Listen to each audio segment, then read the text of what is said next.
En RR Noticias, la voz de Fernando Ortiz Proal. Fernando con ustedes como cada jueves para detallar algunos de los temas importantes en la agenda nacional. Bienvenido, Fernando. Estimado Ángel, ¿cómo estás? Un verdadero placer estar aquí contigo en este jueves. Un poco menos caluroso, sí, parece. Afortunadamente, parece ojalá ya venga el agua, ¿no? Ojalá. Lo deseamos con todas nuestras fuerzas, ¿eh? Así es, estimado Ángel. Oye, pues el tema ineludible, y qué bueno que me tocó hasta el jueves, el asunto del debate, ¿no? El primer debate entre las candidatas y el candidato presidencial. Y digo qué bueno que nos tocó hasta el jueves, Ángel, porque en estos días me parece que ha habido opiniones interesantes y reflexiones inteligentes en los medios de comunicación, en las redes sociales, que nos permiten tener ya una dimensión más real de lo que son y a dónde llevan estos ejercicios, ¿no? Me parece, Ángel, primero que el tema del formato es al final una justificación de la incapacidad de hacer polémica de las candidatas y del candidato. Bien lo dijo por ahí Denise Merker, que fue una de las conductoras, dijo, a ver, tuvieron 15 minutos libres.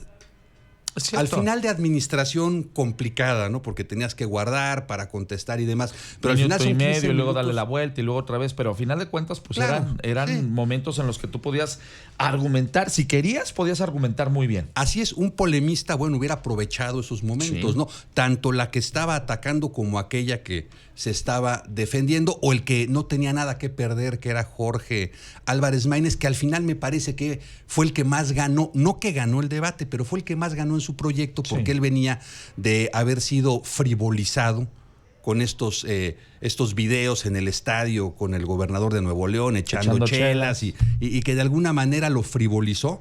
Y se vio ahora una persona articulada, una persona pues que acreditó que había ocupado cargos en el legislativo, tanto local como federal, y que entendía los temas, y me parece que eso fue positivo para él, sin que eso signifique o pueda significar que ganó como tal el debate, ¿no? Al final me parece que quien tuvo más éxito en su estrategia fue Claudia Sheinbaum, ¿no?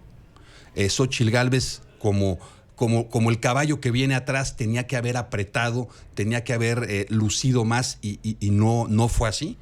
Si fue el formato, si fue que se puso nerviosa, si fue una mala estrategia, si la entrenaron en exceso y la pusieron nerviosa, o no la entrenaron y no sabía cómo conducirse, no lo sabemos, ¿no? Pero al final, Ángel, me parece que el dato interesante es que lo vieron o lo vimos 11 millones, ¿no? De mexicanos con capacidad de votar, en un padrón de casi 100. Y de ese 10%... Sí, uno de cada 10 de los que te gusta que hipotéticamente el 5, 6% podría votar fueron los que vieron el debate, del ¿no? 5 o 6% ya estará definido. Es un 4% de indecisos. Es muy pobre, ¿no? El efecto.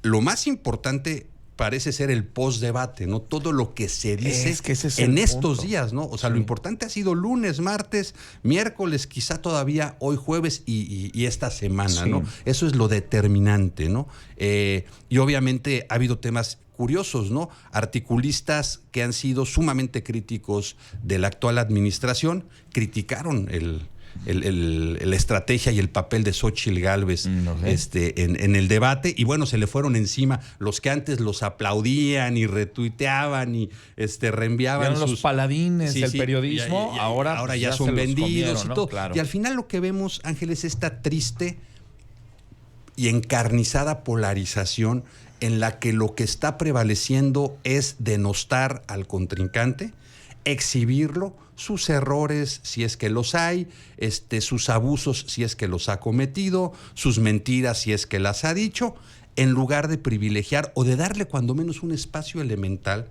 a la propuesta, a las ideas. ¿Por qué? Porque desde el punto de vista del contenido, Ángel, vimos el catálogo de buenos deseos de siempre.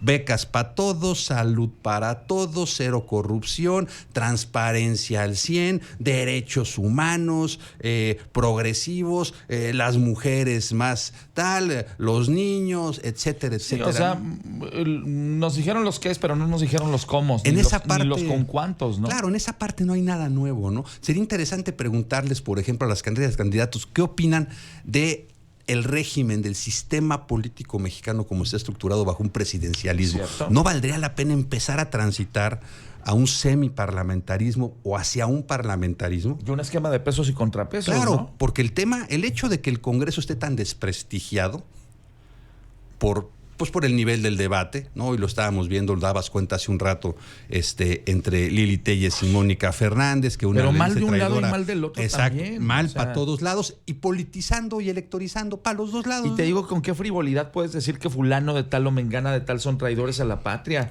O sea, los pones de veras en el mismo cajón que Victoriano Huerta. Sí, que Antonio López de Santana. Oye, por Dios, no puede ser. Pero eso exhibe ese nivel, ¿no?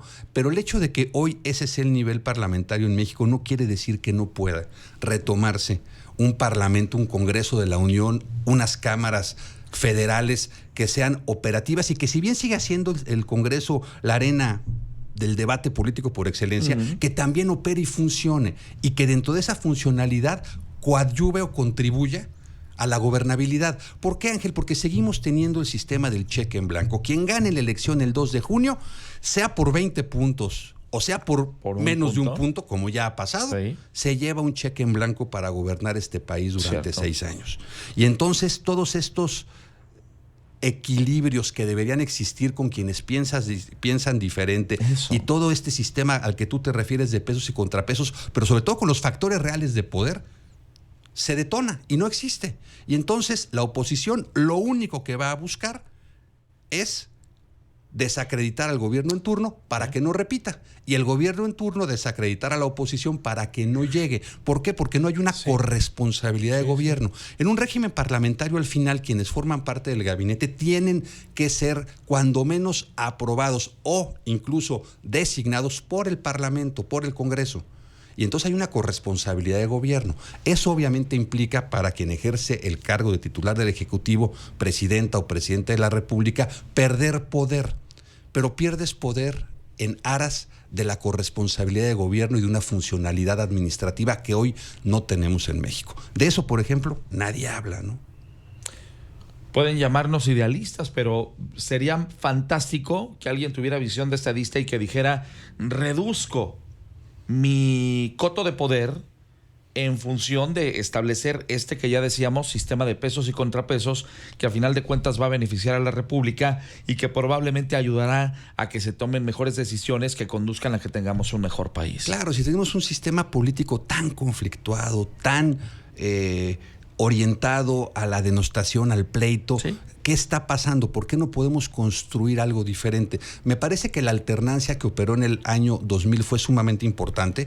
Yo no creo en lo personal que haya sido una transición a la democracia, porque me parece absurdo afirmar que se transitó a la democracia democráticamente, ¿no?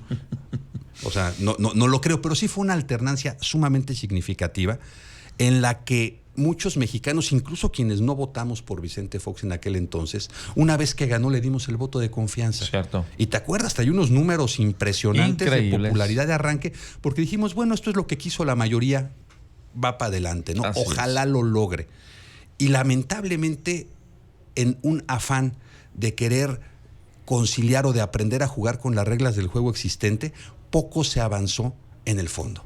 En las formas, bueno, se habló, se cambiaron el discurso cambió, ataquen al presidente si quieren, que eso fue positivo, ¿no? Está bien, al final, está bien, hablen. Que luego algunos terminaron aprovechándose de eso y le faltaron al respeto a la investidura presidencial. También, me parece a mí ese también. es un problema del otro lado, pero al final abrió eso, que es importante, pero nunca se ajustó el mecanismo, el engranaje creado políticamente para este país, en el que, como decía Cosío Villegas, el partido hegemónico y el exacerbado presidencialismo siguen siendo los dos pilares, ¿no?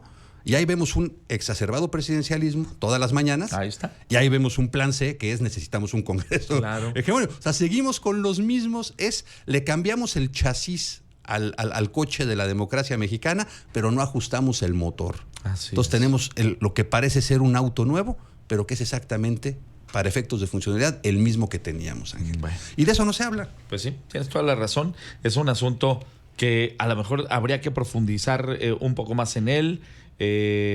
Vamos a ver qué dicen en el próximo debate.